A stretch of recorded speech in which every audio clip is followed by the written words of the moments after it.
Mesdames et messieurs, bonsoir à toutes et à tous. Ici Maya Galiba, c'est un réel plaisir de vous retrouver à la présentation de ce tout nouveau numéro des minutes d'échange. Alors aujourd'hui, avec mon confrère Jibril Diang, nous allons débattre sur l'importance de la santé mentale. Mesdames et messieurs, bonsoir et bienvenue dans votre émission Minute d'échange. Comme l'a si bien dit Maya, nous allons parler de la santé mentale, un sujet qui est sensible, mais quand même aujourd'hui nous allons en parler. Bonsoir Maya. Bonsoir Jibril. Alors la santé mentale, un sujet sensible souvent, et je pense que les gens, ils n'ont pas l'habitude d'entendre parler de ce sujet. Exactement, comme tu viens de le souligner, c'est un sujet très sensible et très tabou. Du coup, aujourd'hui, j'ai voulu qu'on débatte sur ça.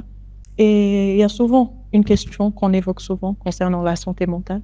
Et c'est ce qu'est réellement la santé mentale. Qu'est-ce que c'est que la santé mentale? Je pense qu'on a tendance à ignorer ce que c'est que réellement la santé mentale.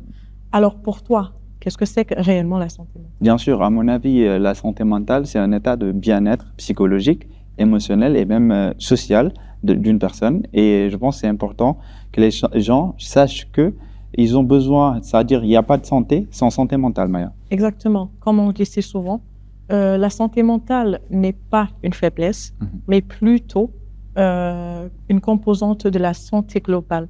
Parce que la santé mentale, c'est le fondement même de notre bien-être global. Elle façonne notre réalité, guide nos interactions avec les autres. C'est le moteur même de nos réalisations. Sans santé mentale, on ne peut rien réaliser.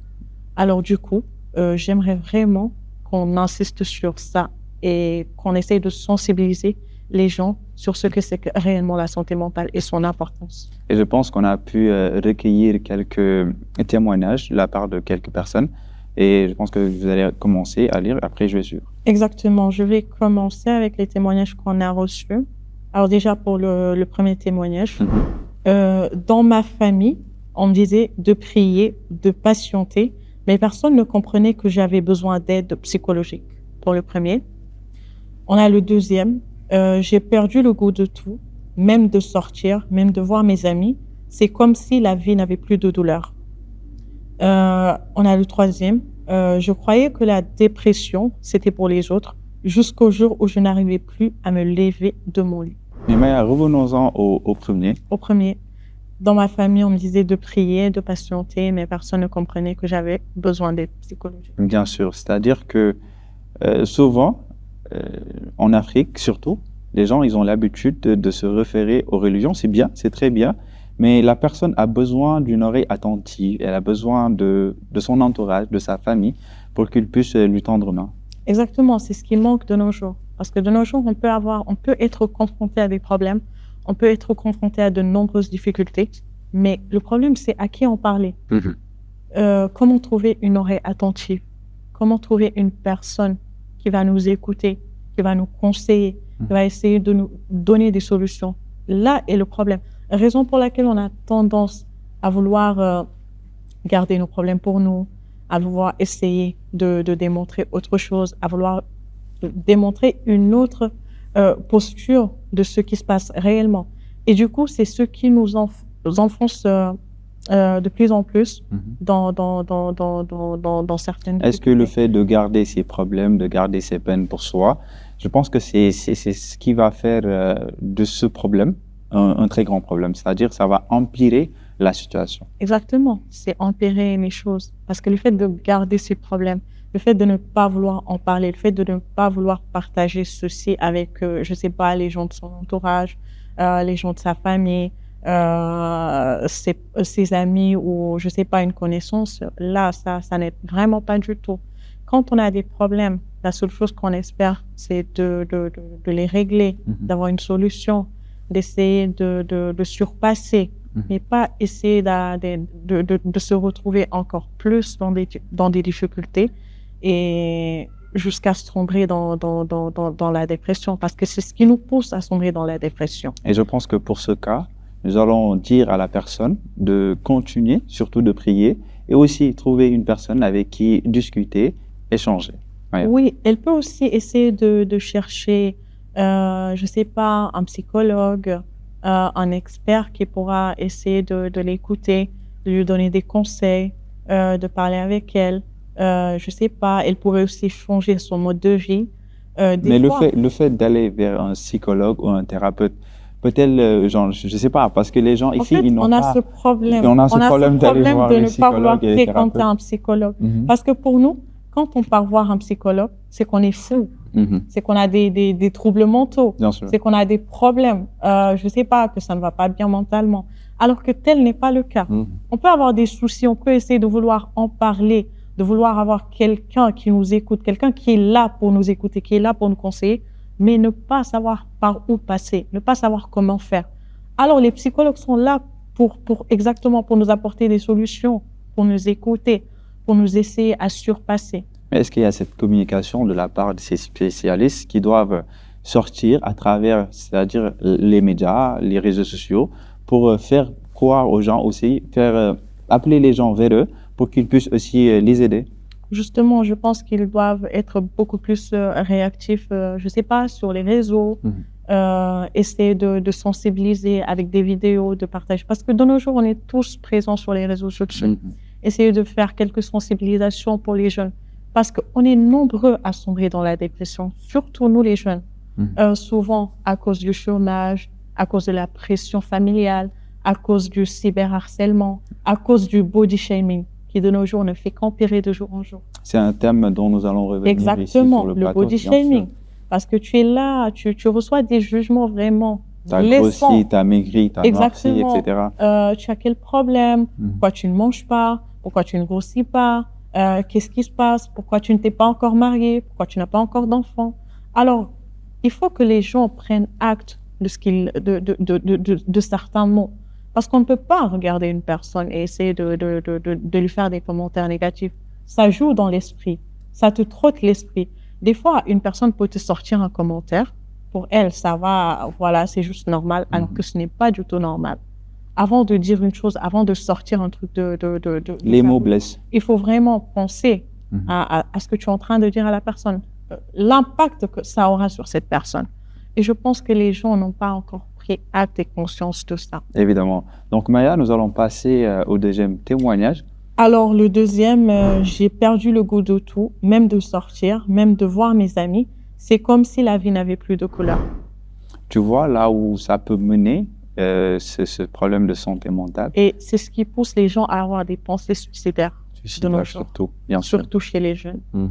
Je ne sais pas s'il y a des gens qui sont avec, par exemple, les membres de leur famille qui essaient de s'ouvrir à eux, d'essayer de leur parler ouvertement dans le but de changer leur situation. Mais c'est très important de lire la personne avec laquelle on habite, d'apprendre à connaître la personne. Parce que dès qu'il y a un petit changement, tu sais automatiquement que cette personne elle a un problème. Oui. Tu sais que cette personne, elle n'est pas bien. Tu sais que cette personne, elle a besoin d'aide. Et je pense que, je ne sais pas, avec notre entourage, avec notre famille, on doit plus tisser des liens.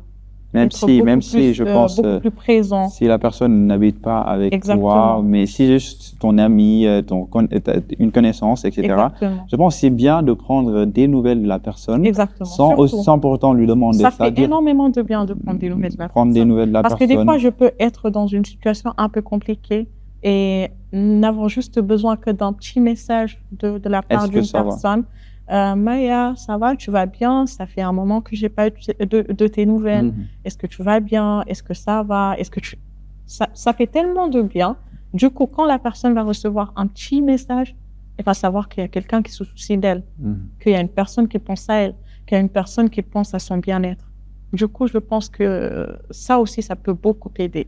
Ouais, c'est pour dire aux gens que juste un message suffit pour montrer à la personne qu'il y a au moins une personne qui compte pour elle. Exactement. Et pour le dernier témoignage que j'ai, je croyais que la dépression, c'était pour les autres, jusqu'au jour où je n'arrivais plus à me lever de moi. Là, c'est le sommet. C'est le sommet, c'est le seuil maximal, comme on dit. Arriver au stade où la personne ne peut même plus se lever de son lit, c'est-à-dire c'est compliqué. Hyper compliqué parce que je pense que la personne perd même goût à la vie, à vouloir sortir, à vouloir rencontrer des gens, à vouloir, je sais pas, faire des trucs. Et ça, ce n'est pas bien, ce n'est pas du tout bien parce que on souhaite tous le fait de sortir, de voir nos proches, nos amis, d'essayer de partager des moments avec eux. En fait, c'est ce qui nous permet de vivre, ce qui nous permet d'avoir une once de bonheur, ce qui nous permet d'avancer. Mais quand on est renfermé, quand on est juste nous, c'est vrai que des fois, la personne a besoin de se renfermer. La personne a besoin de se retrouver seule face à elle-même pour pouvoir, je ne sais pas, faire un point sur sa vie. De critique. Exactement. Soi, mais tout le temps, ce n'est pas bien. Et devenir casanier tout le temps, ce n'est pas bien. C'est vrai que des fois, ça fait énormément de bien de se retrouver seul, d'être seul. Je ne sais pas, tu es chez toi, tu es dans ton lit, en train de te regarder, de regarder un film. Tu en profites, tu es tout seul, tu n'as aucun problème, aucun souci, aucun compte à rendre à qui que ce soit. Mais le fait de trop réfléchir, ça fatigue. Exactement, ça fatigue parce que l'esprit a besoin de se reposer. Bien sûr, ça fatigue. Et sur ce, j'ai un témoignage qui parle de ça. Donc, il ou elle m'a dit, j'ai mis des années à comprendre que ce n'était pas juste de la fatigue. En réalité, je faisais une dépression, mais je n'osais en parler à personne. Et à ton avis, pourquoi la personne n'osait pas en parler? Bon, moi, je me dis souvent qu'avec cette nouvelle génération, c'est un peu compliqué de se livrer à une personne, de se confesser à une personne. Parce qu'on a peur souvent d'être mal jugé souvent, ou bien de transmettre nos messages, ou bien nos difficultés à d'autres personnes à qui ce problème ne concerne pas. Et des fois, les gens, ils ont peur. Donc, c'est pour cela, Maya vient de vous le dire, allez consulter des thérapeutes, allez consulter des psychologues. Mais comment faire pour surmonter cette peur, en fait? Comment la personne pourra surmonter cette peur de ne pas vouloir affronter ses problèmes, de ne pas vouloir aller voir quelqu'un, de ne pas vouloir s'ouvrir aux personnes? Comment faire? Bon, pour moi, la seule solution, c'est de combattre ça personnellement. Et aussi, aller voir des gens à qui vous avez confiance. Mais après aussi, il y a des conséquences. C'est-à-dire, il y a pas de moyen exact ou sûr à 100%, mais il y a des alternatives. Aller voir ses proches, aller voir une personne à qui vous avez confiance, ou bien se battre tout seul pour pouvoir en sortir. Exactement, je pense que c'est la meilleure solution. Carrément. Et pour le deuxième témoignage? Alors, il m'a dit, le plus dur, c'est de sourire devant tout le monde, alors qu'à l'intérieur, je m'effondrais chaque jour un peu plus. Alors là... Encore le sérieux, c'est-à-dire... Imagine, tu es là, tu as des problèmes, tu ne te sens pas bien, tu es au plus mal de toi. Tu es obligé de faire semblant. Mais voilà, tu dois faire... quel mot j'allais utiliser?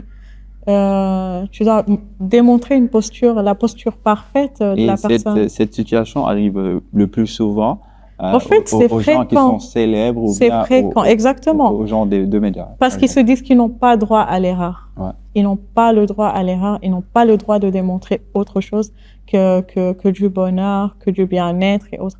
Alors que tel n'est pas le cas. La personne n'est pas parfaite. On a tous des problèmes. Bien sûr. Que ce soit moi, que ce soit toi, que ce soit vous, on a tous des problèmes. On est tous confrontés à des difficultés au quotidien. Mais la meilleure solution n'est pas de dissimuler ces problèmes pour pouvoir pouvoir démontrer un bonheur qui n'existe pas. C'est-à-dire l'état psychologique, l'état social, il ne différencie pas la star et le citoyen lambda. Exactement. On est tous des êtres humains. On est tous des êtres humains, c'est-à-dire il faut on a tous des ressentis, on a tous des douleurs. Donc, ce n'est pas un truc à prendre à la légère. Ça se comprend, c'est tout à fait normal. Donc, je pense que la meilleure solution, c'est d'affronter ces problèmes. Surtout de détecter ce qui ne va pas, de détecter ce facteur qui ne va pas, qui vous pousse à être dans des états vraiment, voilà, et essayer de surpasser, de surmonter. Je pense que c'est la meilleure solution. Mais pas essayer de dissimuler. Quand on dissimule, là, c'est la mort. Certes, nous ne sommes pas des spécialistes dans ce domaine, mais nous allons bien sûr vous montrer tout à l'heure dans l'écran des spécialistes qui vont vous parler de ce sujet qui est la santé mentale. Bonjour, ici le Dr Ahmed Bamba Fall et aujourd'hui nous allons parler de santé mentale. On parle souvent de santé physique, mais on oublie la santé mentale. Pourtant, elle est essentielle. Elle regroupe non seulement notre équilibre émotionnel, physiologique et social. Elle influence notre matière de penser, de ressentir, et même notre comportement au quotidien. Et selon l'Organisation mondiale de la santé, l'OMS, une personne sur 4 connaîtra un trouble psy au cours de sa vie. Ça peut être une anxiété généralisée, un épisode dépressif, un burn-out lié au stress ou encore des troubles de sommeil persistantes. Et ces situations ne sont pas des faiblesses, ce sont des vraies pathologies reconnues et fréquentes. Le problème majeur reste la stigmatisation. Beaucoup hésitent à consulter un médecin ou un psychologue par peur d'être jugé. Pourtant, demander de l'aide, c'est comme consulter pour une douleur au cœur ou une tension artérielle élevée. C'est plutôt un acte de prévention. Alors, que faire pour préserver sa santé mentale? D'abord, prendre soin de son hygiène de vie, bien dormir, pratiquer une activité physique, maintenir une alimentation équilibrée.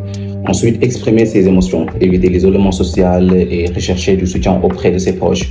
Et surtout, ne pas hésiter à consulter un professionnel de santé, que ce soit un médecin, un psychiatre, un psychologue. Les thérapies, qu'elles soient médicamenteuses ou psychologiques, peuvent apporter une vraie amélioration. Et enfin, j'aimerais insister sur la prévention, tout comme on mesure sa pression artérielle ou son taux de glycémie.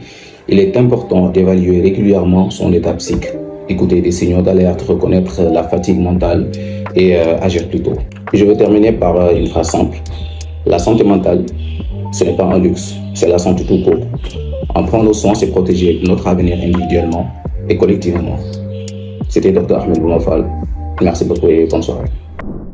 Alors, très chers internautes, nous allons écouter avec vous le témoignage de certains intervenants.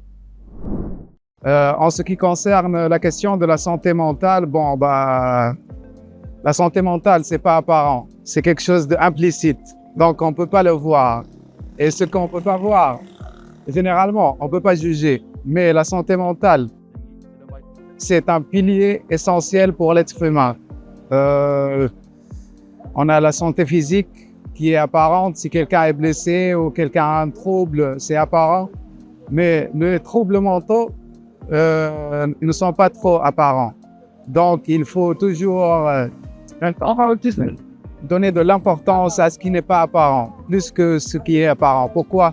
Parce que si quelqu'un perd sa santé mentale, il ne peut pas faire des activités. Mais si son pied fait mal, il peut bouger.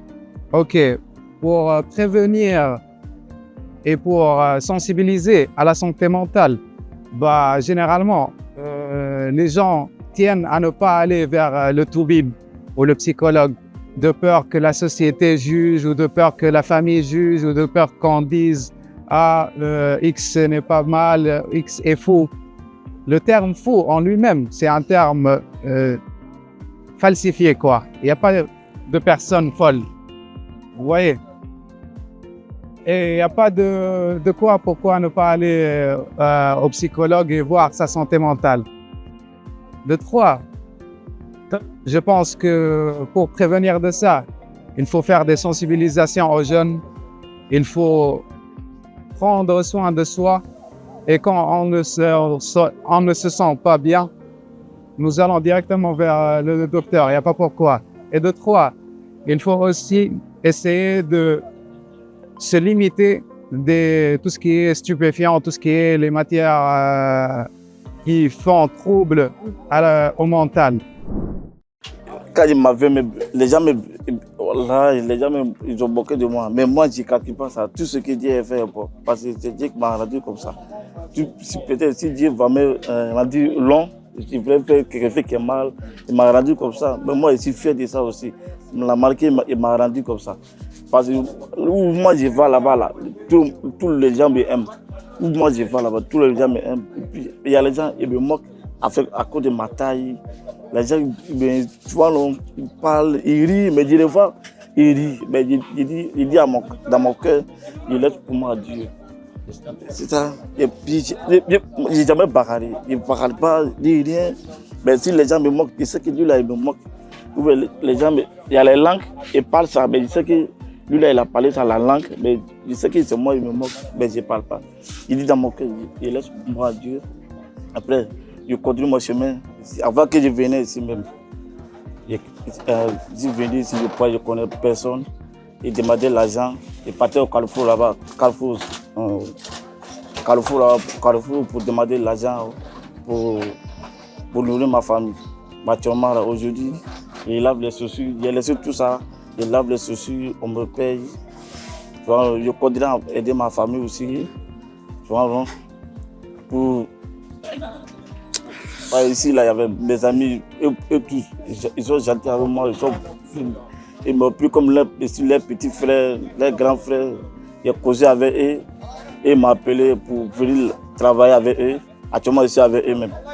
Pour travailler avec eux, pour laver les chaussures. Je vends les chaussures avec eux le soir, ils me donnent quelque chose pour que ils quand amener à la maison pour aider ma famille, ma femme aussi. Il y a une fille, elle a 3 ans. Avant même, quand je faisais ça, moi j'étais fâché. Il voulait... Là-bas, quand il m'avait là-bas, les gens criaient sur moi. Ils demandaient l'argent là, les gens même criaient sur moi. Ils disaient, toi, va travailler, toi, tu sais travailler, toi, arrête de demander l'argent à les gens. Mais moi-même, j'ai plus courage. J'ai parlé avec mes grands qui sont ici. Et ils m'ont appelé en même temps pour que ils m'ont dit que moi, je l'ai laissé là-bas. Moi, je sais que ce qu'il fait, il fait ça là pour demander même, c'est pas bon. Parce que ça là, même moi, je ne regarde pas la taille. Même si c'est comment. Le travail que moi je vais faire, il m'a sorti déjà. Laver les chaussures que je fais, ça m'arrange aussi. Pour laver les chaussures aussi. Et puis c'est mieux que là-bas aussi. Ils m'ont aidé, il y a des gens qui m'ont donné l'argent pour que j'allais acheter ceci. Acheter ceci pour vendre même. Ils sont beaucoup ici. Ils m'ont fait ça. Beaucoup de gens m'ont donné le courage. D'accord, laisser là-bas. C'est mes amis là-bas là. Il y a les gens qui m'ont dit, toi, va travailler. Et puis l'argent ne peut pas donner à ma mère. Ils jettent l'argent. Moi, je prends l'argent là, je mets dans ma poche. Je viens dire à mes amis, ils me disent qu'il a laissé là-bas. Laisser là-bas. Ça là, c'est vrai, les gens ils vont me donner. Mais quand je vais manger là, ça va finir. Mais viens travailler, il faut être sérieux même. Tu travailles bien. Ça me fait mal. Tu vois, ça me fait mal même. Mais je dis quoi, c'est Dieu qui m'a rendu comme ça. Ça, tout ce que Dieu te donne, il faut prendre. Il ne faut pas te fâcher comme lui. C'est lui qui m'a rendu comme ça. De retour sur ce plateau, nous avons écouté le témoignage des intervenants et comme on l'a si bien dit Maya, surtout la jeunesse. Ils sont, je pense que le centre des gens à qui la santé mentale affecte. Exactement. Comme tu le dis si souvent, il n'y a pas de santé sans santé mentale. Donc, je m'adresse directement aux jeunes. De nos jours, vous êtes nombreux à sombrer dans la dépression, comme je l'ai souligné au début de l'émission, suite à des problèmes, je ne sais pas, dépression familiale, le chômage, le cyberharcèlement, le body shaming et un tas d'autres facteurs qui causent la dépression. Donc, ce que moi, j'ai à vous dire, c'est de ne pas essayer de garder vos problèmes pour vous. Essayez de vous confier aux gens. Et si vous n'avez pas des personnes à qui vous confier, essayez d'aller voir des spécialistes, des psychologues. Eux, ils sont là pour ça. C'est leur métier. Et si vous avez une personne de votre entourage, une personne de confiance, essayez d'aller voir cette personne, qu'elle vous donne une oreille attentive, qu'elle vous écoute et qu'elle vous aide à surpasser surtout. Mais le fait de dissimuler les problèmes et de les garder juste pour vous, ça n'aide pas du tout. Pas du tout. Bien sûr, comme l'a si bien dit Maya, c'est important de dire à la jeunesse de se concentrer surtout, d'avoir des occupations, parce que le fait d'avoir des occupations, ça peut permettre c'est-à-dire de vaquer, de changer un peu d'idées. Et je pense qu'aussi avoir des gens avec qui parler est important et nécessaire. Maya a tout dit concernant ce sujet qui était la santé mentale. Et comme cette phrase mythique de l'OMS, il n'y a pas de santé sans santé mentale. Maya, le mot de la fin? Alors, très chers internautes, c'était un plaisir de partager ce numéro des minutes d'échange avec vous. On se retrouve prochainement dans un autre numéro et avec un sujet beaucoup plus intéressant. Excellente suite de programme à toutes et à tous.